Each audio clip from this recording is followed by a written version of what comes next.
Hello everyone once again. Welcome to Nutrition for Injury Recovery. I'm Yumi Capo Rodriguez, registered dietitian with UR Medicine Fitness Science. Today we're going to talk about increasing quality of calories. Quality of calories simply means that not all calories are equal. When you look at a cookie or whole grain bread, even though there are carbohydrates, the cookie is going to have a lot less nutrients than the whole grain bread. So even though both are carbs, all carbs are not created equal. The same goes for all the other food groups.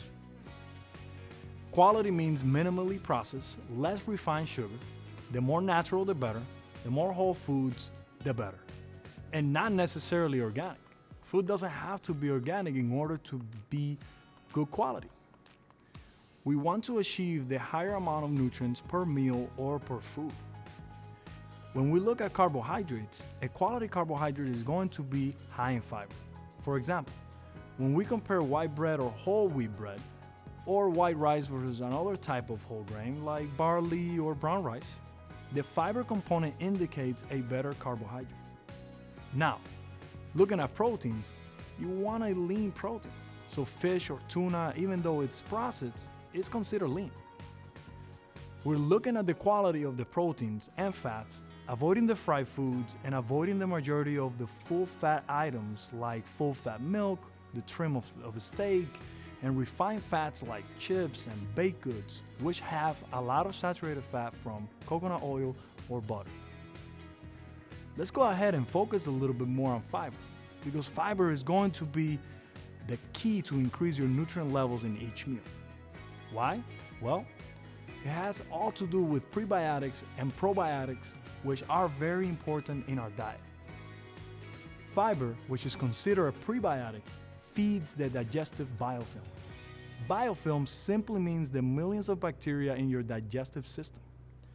And when we include fiber in our diet, we recruit the good type of bacteria, which research has shown it keeps your metabolism healthy and nutrients will be better absorbed in the intestines. So we want to include fiber in every single meal. A healthy gut benefits your joints as the bacteria creates byproducts from those fiber foods, which result in anti-inflammation benefits for your joints and for your systemic inflammation of the arteries. These byproducts that our bacteria generate from fiber also benefit our immune system. Fiber will also help you feel full longer as it holds onto water in the system and minimizes cravings. So instead of eating sugary cereal with milk, choose a whole grain cereal and add some fruit or seeds to get the fiber component. Meals that have 5 to 15 grams of fiber will stay in the upper digestive system longer, which means that you'll stay full longer. Fiber also minimizes constipation. This is important, especially if you're on pain medications post-surgery. A carbohydrate with fiber is going to have the highest amount of nutrients. Regular flour pancakes versus banana pancakes. Fruits, non-starchy vegetables, whole grains, and some starchy vegetables are going to have the highest amount of vitamins and minerals because of their high fiber content. There's fiber even in plant-based fats such as nuts, seeds, avocado, flaxseed, and chia seeds. They're good for adding to your meals or eating as a snack. Whole grains have higher calories, so we want to pay attention to portion control. Same thing goes for starchy vegetables like potatoes, yams, green peas, lentils, and beans. They're good in fiber, but they are also high in calories. So portion control is key. Non-starchy vegetables have very low calories because they are full of nutrients, vitamins, and a lot of fiber. These are the foods we really want to focus on every single meal, at least for lunch and dinners. It's important to have fiber at every meal. For breakfast, we're talking about including oatmeal, nuts, and fruit. That should equal to 5 to 15 grams. That's the target we want to achieve. At lunch, add in whole grains and non-starchy vegetables like cucumbers, add a fruit on the side and nuts as well. If you're eating a salad, add some pumpkin seeds or walnuts on the bed of spinach. At the end of the day, you want to aim for 25 to 40 grams of fiber per day. And naturally, if you incorporate some of the specific high fiber foods, you will get there. It is important to think about conscious eating habits like asking yourself, do I have some fiber in this meal? If not, okay, let me try to add some.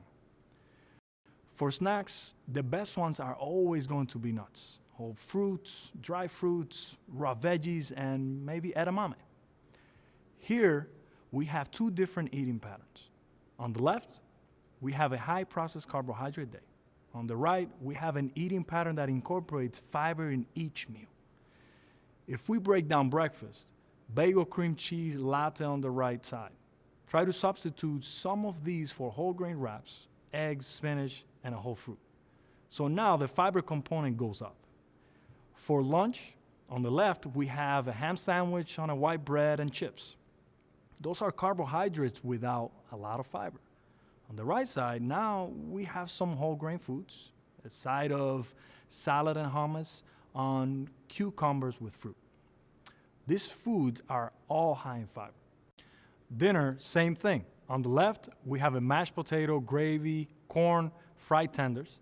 And on the right, potatoes with the skin, boneless chicken thighs, and red sauce. And a roasted veggie, carrots combined with cauliflower. For snacks, as you can see, very low in fiber. On the left, even though they might be close in terms of calories, you're going to be hungry or have more cravings throughout the day. As we learn with carbohydrates, high glucose levels, insulin goes up, and it drives hunger and cravings. The fiber is a component that will not only get your vitamins and minerals, but also is going to fill the gap and mitigate those cravings. It's very important to understand these two different eating patterns. All right, quality proteins, high quality on the left and low quality on the right. From the top, we have eggs versus egg substitute. Even though they're both eggs, whole eggs are going to be better. Egg substitutes have a lot of sodium and other chemicals that you don't want in your body. And here you have pork loin chops versus pork sausage, baked chicken, turkey, white meat and dark versus chicken tenders, and fried chicken. Beef, low-fat trim versus a hamburger. Greek yogurt, fresh cheese, low-fat dairy versus a full-fat dairy.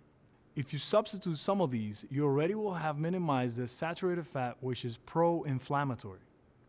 Remember, fat has 9 calories per gram as well, and it can throw off any single meal in terms of getting extra calories. On the plant-based side, we have nuts, seeds, beans, and lentils. We have grains and non-starchy vegetables. Even though those have high levels of nutrients, grains are not a good quality protein because they're missing the 9 essential amino acids, and they are low in leucine. We want to include foods with high leucine content to promote the highest level of muscle synthesis. Animal-based protein will have a lot more leucine content. Choosing the type of animal protein and how it is made is more important. High-fat burger versus sirloin steak.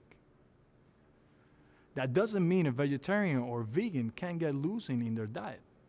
But you want to make sure you target these types of proteins that have leucine content, such as peanut butter, soy milk, tofu, almonds, and lentils. The leucine content is inferior compared to animal protein, and so you need to eat higher quantities of those. As an athlete in recovery, you want to think about making sure you get those proteins at every single meal. You don't necessarily need to get all animal-based protein.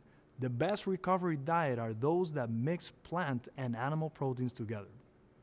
For example, you can have nuts combined with eggs and yogurts, or a lentil salad and chicken. Let's mix them up because when you mix them up, you will get more fiber. You will get more nutrients, more minerals. For a vegan or a vegetarian, you might change a little bit, but it is still doable. You might need to find a supplement to add the right nutrients like B12, iron, vitamin D, and zinc. Choose quality fats and portion them accordingly, especially when using oils while cooking. You want to minimize the amount of oil you use. On the left, high quality side, we have eggs cooked with olive oil versus the lower quality, bacon, egg, cheese sandwich with butter on the right. You could also add avocado on the toast and a handful of nuts. This breakfast is healthy and heavy in quality fat, and that's a good thing. For a high quality snack, choose coconut shells versus chips. For lunch, you might want to choose a chicken salad made with yogurt or a Mediterranean salad with olive oil versus a chicken sandwich with the small fries. And finally, dinner. A high quality dinner example would be ground turkey chili with beans and veggies cooked in olive oil. A low quality dinner example would be fish fry with a side salad. So again, it doesn't have to be perfect, but you want to make sure that you choose the right types of fat for every single meal. To summarize, a clean and simple diet is key. Don't complicate things. Try to go for the whole food category. The goal is not to be perfect or create a strict diet, but make sure you incorporate quality proteins.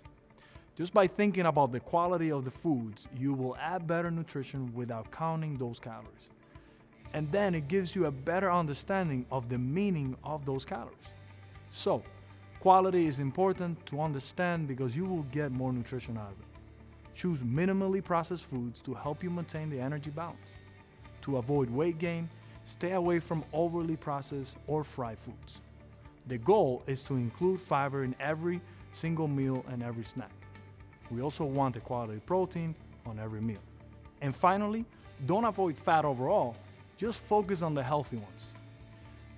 Thank you once again. I'm Jimmy Capo Rodriguez, registered dietitian with UR Medicine Fitness Science. Here's my contact information if you have any questions or comments, and I look forward to taking the next steps with you.